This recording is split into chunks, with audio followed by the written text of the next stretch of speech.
Here's your WNEM TV5 news update. Good evening, everyone. I'm Meg McLeod. Here's a look at the stories we're following tonight. The threat to the U.S. Capitol is over, but a Capitol police officer is dead after a man drove his car into two officers at a security checkpoint. Police say he rammed a barricade, then got out of his vehicle and attacked the officers. The suspect did exit the vehicle with a knife in hand, and at that time he started to run aggressively toward U.S. Capitol Police Office. Police shot the man who died at a hospital. Congress was on recess at the time, and President Joe Biden had already left for Camp David. Sources tell CBS News the suspect was a 25-year-old man from Indiana. They believe he was working alone. The state of Michigan is still dealing with a massive spike of coronavirus. More variants continue popping up in mid-Michigan, with Isabella County identifying its first case of the UK variant, which is believed to be more transmissible and could possibly lead to more severe illness. This comes as the state reports nearly 5,500 new cases of coronavirus and 20 deaths. That brings the state's totals to more than 683,000 cases and deaths to 16,161. The CDC extended the eviction moratorium until the end of June as many Americans struggle to pay rent amid the pandemic. But Michigan's Attorney General is alerting qualified tenants they must fill out an eviction protection declaration form and give it to their landlord. While the moratorium protects residents from evictions, late fees, and utility shutoffs because of non-payment, residents do need to be aware back rent and other potential late fees might be issued by landlords once that moratorium is lifted after June 30th. And now here's Brian with a look at our forecast.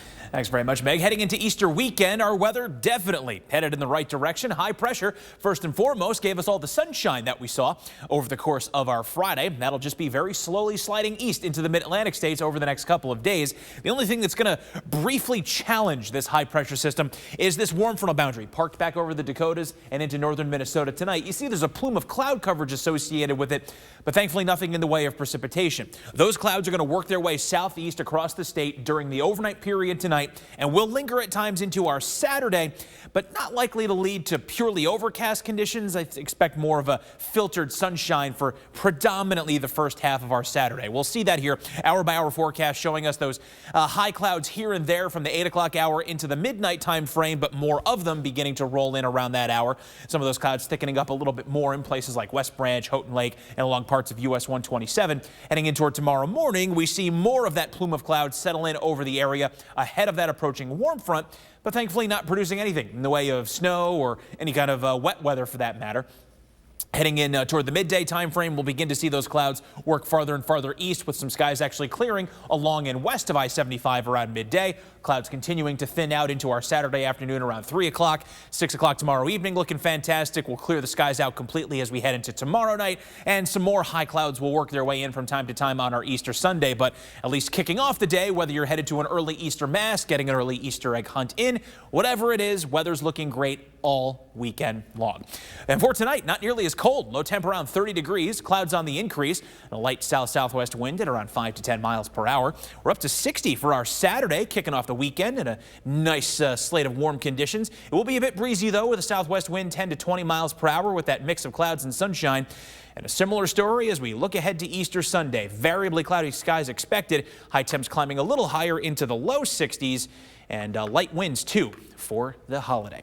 Looking beyond that in the first 7-day forecast, next week is going to be dominated by chances for a few hit-or-miss showers each day of the week. Thursday now looking like the best shot for a more steady rain, possibly. We did have to back off of highs in the 70s, but the silver lining is that highs will stay stable, that is, throughout the week, reaching the 60s. Remember to tune into WNEM TV5 on air and online 24/7 for the latest news, weather, and information.